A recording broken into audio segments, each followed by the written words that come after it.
this morning. I'm Sarah Colvin, and joining me live in studio, Town Manager Tom Lynch. Tom, good morning. Good morning. How are you today? Good. Did you have a nice weekend? I did. I left Cape Cod, went up to Waltham for the traditional Easter celebration. It's always nice to get off Cape every now and then. I don't remember giving permission for the Nelsons to go off. I had to find my passport. Hey, good.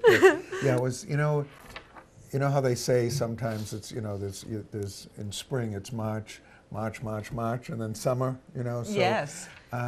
You can feel the warmth of the sun when it's coming through, but there's just that little bit of an edge, So hopefully it'll pick up and we'll get those warm spring days. But lots of flowers and stuff blooming around. Yeah. It's really nice to see. So very nice to see. So yeah, it could be a little warmer. Yep. That would be nice.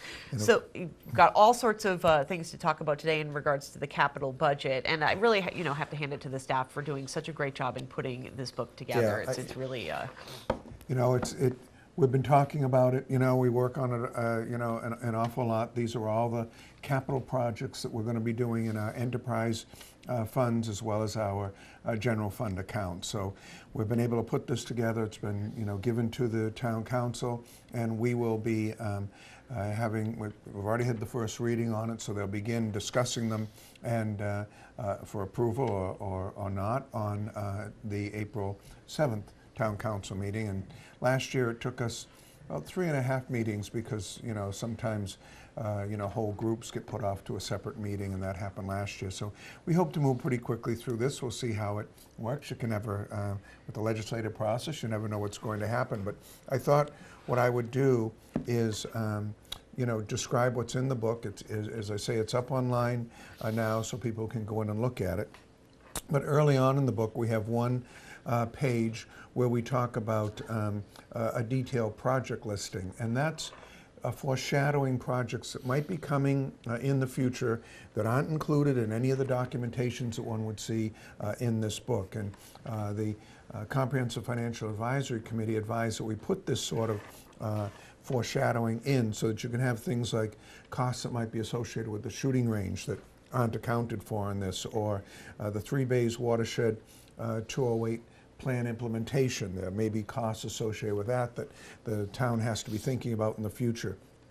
The Armory, which has been vacant for a while and would like to do some renovations there, water quality issues, as well as the recreational fields and school athletic field upgrade. So those are all things that are out there on the horizon.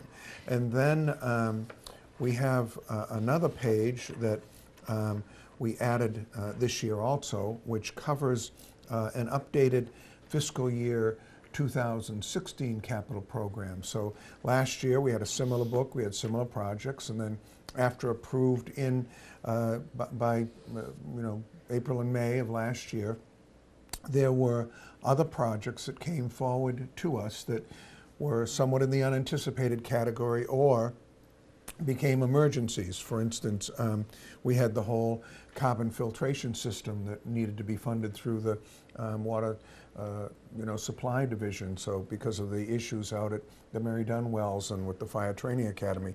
So that was $744,000. We had some shooting range testing that was added in. We had some private way improvements and a GPS system that the DPW asked for. So all of those, many of those projects, and there were about 9 of them, they totaled another $2.2 million. So we added that in to let people know that while we attempt to keep everything within this budget, there are going to be emergencies that come along, and that's part of the flexibility of having a council manager form of government. You don't have to wait till the town meeting to do it. You can advance these projects. Would rather not do that. Would rather have this as complete as possible. Sure. But there will be instances where we'll have to move a project up. Sometimes one reasons we'll do that is we've been doing a study. Say we had done a comprehensive study of all of our bathhouses, and that study was completed after this book was put together.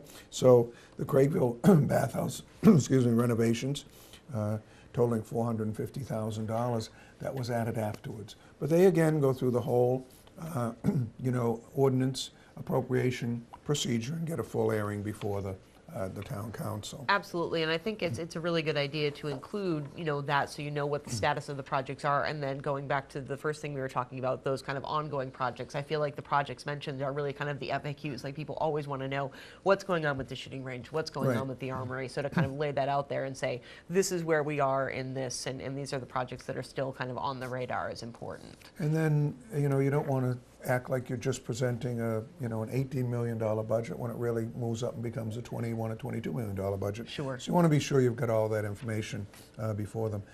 The other thing that is new is I have a town manager recommendations page, and under that we have the project recommendations rationale.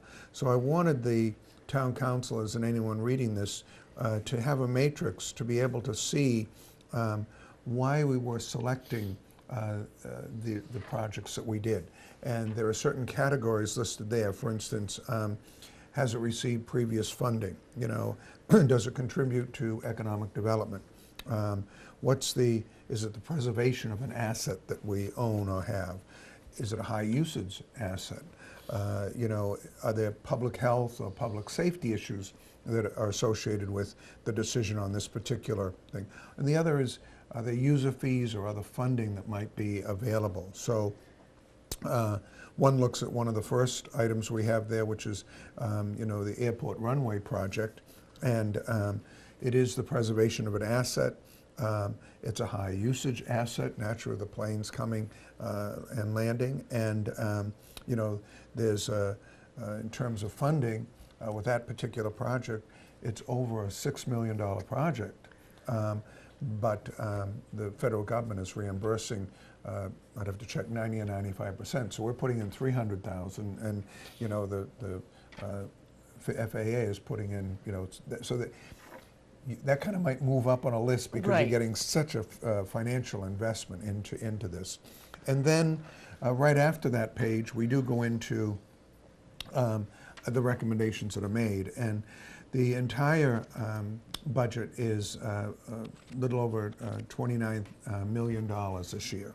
And that's broken into, from the general fund, $15,598,000, and from enterprise funds total about $14,283. So when one looks at this chart, and we start with enterprise funds first, we put the funding source across the top. So there are enterprise fund reserves that are there. We look and see whether it's going to be a bond issue that's put together. Are there grants that are associated with that, or some other funding source? And so if we look at a few of these quickly, under the airport, we have the runway redesign and construct that we just mentioned, which is over $6,373,000, and then we have taxiway markings, and that come from their enterprise fund reserves, and then the replacement of snow removal equipment. There's reserves will be $5,000, and then again, because there's a grant there, $95,000 comes from Wow. the FAA, so it's a $100,000 total. Then under the marinas, we have a $500,000 bond issue, and that's for dredging at the Gateway Marina right down here at the harbor in Hyannis. The golf courses, we have facility improvements to both the old Barnstable Fairgrounds facility and the Hyannis Golf Course rear deck, external stairs, and these are health and safety issues that are there. Those two items are between $250,000 and $300,000 each. Underwater supply, we have a pipe replacement program that we've been very active on in the Hyannis area, and that's over $1 million. Water pollution control, we have a backup generator and some clarifiers rehab. Clarifiers rehab is $1.2 million. And then under solid waste, we've got some equipment replacement. And then I think something that users of that facility are going to appreciate long term. There's a $2.5 million reconstruction of the whole facility. Right. So it's going to try to make it easier when one goes in with the disposal of recyclables as well as their trash. So when you kind of look at the enterprise accounts themselves, I think it's a total of $14 million. When you look at it, there were, let's see, 1, 2, 3, 4 projects that totaled, just about $11 million of that. So there are some big projects there, but as we pointed out, a lot of grant money is coming in to fund these. So, and I think the important thing that listeners and viewers need to know about the enterprise accounts is these accounts are funded through fees and user fees that are in place. So if you are using this facility or a recipient of the service of that facility, you're the one paying. So if we're dredging a marina, that money is not coming from someone who doesn't own a boat or isn't using that area. So there's a real advantage that these enterprise accounts build up their own reserves, and they're the ones that'll pay off the bond issue. And so they're wonderful amenities to have, to be able to run.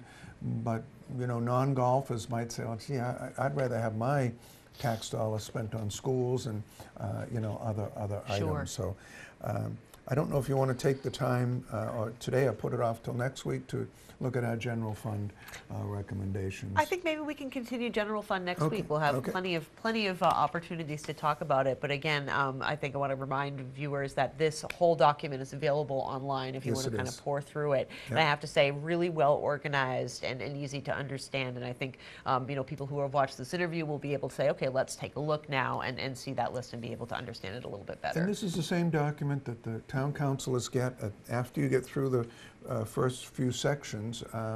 Some of what I pointed out there in terms of changes we've made, as well as the fact that we go back 3 years and you can look and see all the appropriations we've made, because we're constantly planning ahead.